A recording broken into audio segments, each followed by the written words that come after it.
Hello, Vine community. I'm here to show you some records that I've played the last like 2 weeks maybe since my last one. I'm doing like this. I take my records out, the ones I've already shown you, that's in the collection, and I play some stuff, and then I keep them out and I show them before I file them again, just to keep this kind of thing going, showing records. That's the whole purpose of this. Uh, yeah. So play. This was the first one I played, the Wall, and you will notice that I'm off the kind of prog and jazz train for now, going back to the basics. And this is a record that I really haven't given much attention in the Floyd catalog. I mean, I've listened to it a bunch of times, but I haven't really sat down and listened to it. But I did. It's great, and it deserves more of my attention. I love Dark Side of the Moon and I Wish You Were Here. Those kind of a little bit of later Floyd stuff. Uh, but I mean, such strong ass songs, all put together nicely in one package. So also, I mean, Dylan was in Sweden playing in Stockholm just a couple of weeks ago and brought this forward to play. When I first heard this, I thought it was good, but it didn't blow my mind because I really like the later Dylan. I like it to be like Oh Mercy or the other one. Come on, 1997. Yeah, you know what I mean. Later, when he released Modern Times and Love and Theft, didn't really time out of mind. It didn't really,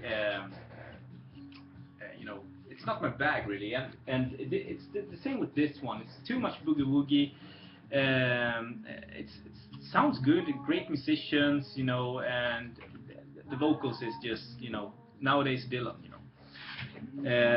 But yeah, some songs are great on it. It's strong songs, but it's something with it that just doesn't work with me. So yeah, I don't know. Maybe it would be cool to see Dylan working with Daniel Lenoir again, trying to do some kind of a Mercy thing. Maybe hooking up with Rick Rubin, doing like Tom Petty's Wildflower kind of thing. But the purpose with Bob Dylan, or the thing with Bob Dylan, is doing what he does. Trying to move forward all the time, and yeah. White Album, Beatles, had to play it. This is the new one, the reissue from last year or this year. Sounds so. But yeah, classic. I mean, I don't have to talk about that. Played this also, Dylan's Folksing Choice, live radio performance 1962. I got this from Mark Mibertube. Thank you again, Mark. Thank you so much. Yeah, 1962 radio show. Half of the album is interviews with Dylan, and the second half, or mixed, is early songs, and really good songs, good performance also, really down to earth kind of thing. Fantastic. If you're a you know Dylan, Stone Cold Dylan fan, a little bit more obscure than the White Album maybe is Eno's music for films. So I played this when I brought work home with me one evening, and just wanted something to play in the background without taking too much focus from the work. And this worked very well. Project with Brian Eno, where he did like music for airports and those like ambient music to be played in the background. 1978. Cool project. not my favorite Eno, but you know, then again, I don't think that even Eno thought that that would be his best work. Wasn't I don't think it was the point of it to be like this is the best thing that Eno has done.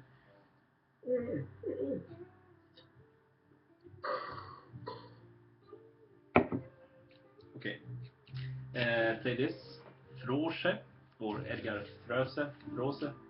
Epsilon in Malaysian Pale. Great record. Great record.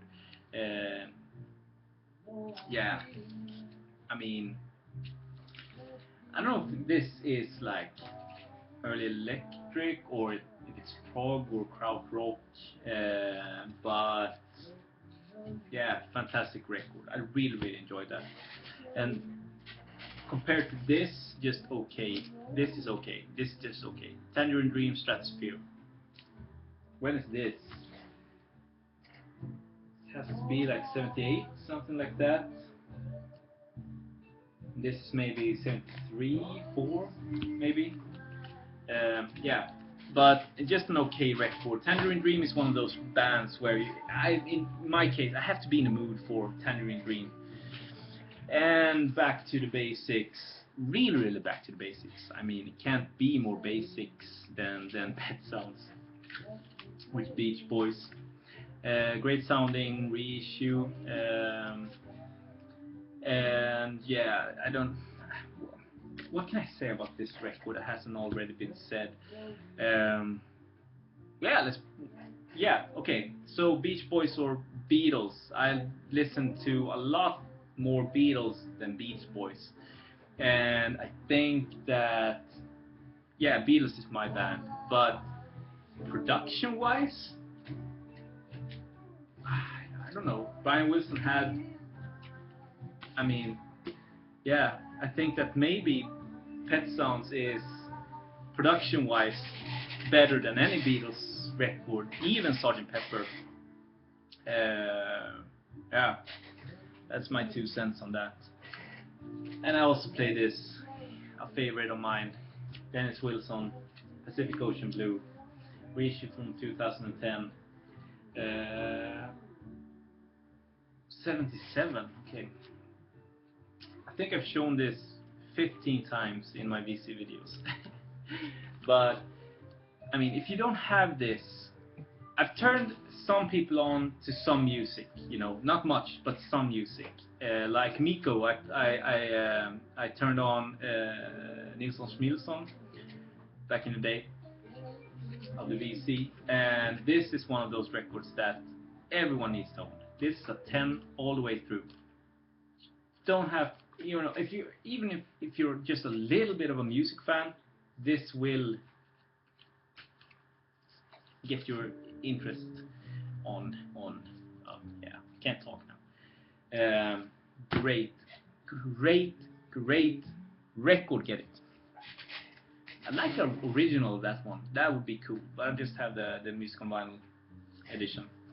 And I also played Lenois or Lenoir, maybe, by Neil Young. And why did I play this? Yeah, it's a fantastic record, and thank you again, River, for the trade. I'm so happy that I have this now, but it's like this. I'm reading Neil Young's biography right now, Waging Heavy Peace, I think it's called. And it's okay. It's good. It's really good. But to really be fair, if you want to dive into Neil Young's work, you need to read more than just Waging Heavy Peace, because Neil Young is an artist and he will talk about stuff that he's interested in at the moment. He won't give you the whole picture, just points of the picture. And if you're reading this and Neil Young's own biography, you will have the whole picture, because this is more the facts, and Neil Young's biography is more the feeling, the man's own words. And it's awesome to hear things about his life and things about the records from his own, his own words. But this is more the facts of the thing. And he actually, in one point in his own book, he's referring to this one and cites, is that recite this one. um, so for the guide of Neil Young, this is the one to get. But combining the two, awesome. Combining the two, you have the whole picture of Neil Young, in my opinion. I guess, I mean, you get the whole picture. You have the entire catalog. You have words and pieces of everything. It's just fantastic. Mm. And the last one, George Harrison's Earth Takes Volume 1. Uh, if you're a Beatles fan, if you're a George Harrison fan, get this. Demos, outtakes from the early days, especially All Things Must Pass. But I mean, if you want to Google one song, if you haven't heard it, if you want to Google one song, Let It Be Me, the last song on the first side, a cover, I think. Fan freaking tastic. So that's it. In 4 days, I think it is. 4 days, I'm going to New York City. It's gonna be great. I'm gonna be there for my 30th birthday with some friends. Okay, here it is. Let it be me. And of course, I'm gonna record dig. And I've done some researching on stores that I want to visit. Stores that I didn't visit the last time I was there, and there was a bunch of stores recommended to me, or recommended, but that I read of in Brooklyn. So I'm gonna try to visit some of those. But if you have any suggestions, please comment. Last time, Earl Suave recommended Bleecker Street Bob or something like that. And I think they're out of business now, but I'm not sure. I'm gonna go to Bleecker Street anyways. And that was killer. That was the first store I visited, and I got Procol Harum's White Shade of Pale record, or the first one, Procol Harum's first record at least, on Regal reissue. For a great price. I was so happy, and that was just the beginning. I mean, had a suitcase, a full suitcase with me home, and I guess that this time it won't be different. Maybe, but I don't think it's gonna be any difference. I think I'm gonna have a suitcase with me home with full of records. Yeah. So that's it. Please leave comments. Hope you have a great day or night or whatever